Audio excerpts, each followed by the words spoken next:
সকল ক্ষমতার উৎসকে কেউ যেটা পারে না পারে কে সে আল্লাহর জন্য পড়ছে আলহামদুলিল্লাহ। আওয়াজ করে সবাই পড়েন রব্বানা লাকাল হামদ হামদান কাসীরান তাইয়িবান মুবারাকান ফীহি ইয়া রাব্বি লাকাল হামদু কামা ইয়ানবাগি লিজালালি ওয়াজহিকা ওয়া আযীমি সুলতানিকা লাকাল হামদু বিল ঈমান লাকাল হামদু বিল ইসলাম লাকাল হামদু বিল কুরআন।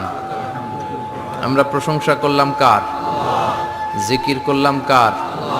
সব সময় প্রশংসা করতে হবে কার? প্রশংসা করলে খুশি হয় কে?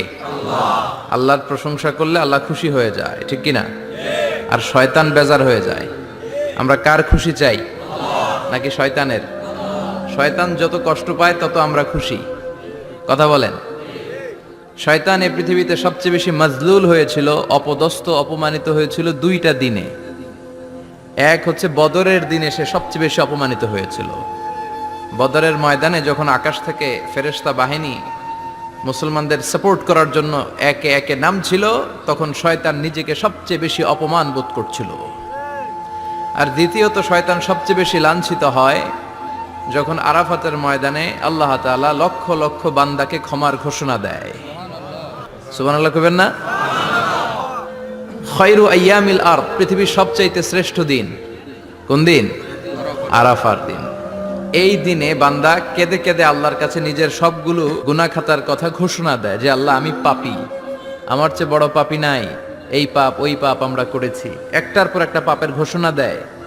আর আল্লাহ এত খুশি হতে থাকে, সব শেষে আরাফার দিনের সূর্য ডোবার আগেই আল্লাহ আরাফার ময়দানের হাজীদেরকে মাফ করার ঘোষণা দিয়ে দেয়। এই দুই দিন শয়তান নিজেকে সবচেয়ে বেশি অপমানিত ফিল করে, অপদস্থ ফিল করে। অনুরূপভাবে 365 দিনের প্রতিদিনই বান্দা যখন আল্লাহর কাছে ক্ষমা চায় আল্লাহ তখন খুশি হয়ে যায়। সুবহানাল্লাহ পড়ে। আর শয়তান নারাজ হয়ে যায়। আমাদের মিশন হচ্ছে আমরা আল্লাহরে খুশি করতে চাই, আর শয়তানের বিরুদ্ধে আমাদের অবস্থান। চিল্লায় বলেন ঠিক কিনা? এজন্য সব সময় প্রশংসা করব কার? শুকর গুজার হব আল্লাহর জন্য, ঠিক কিনা?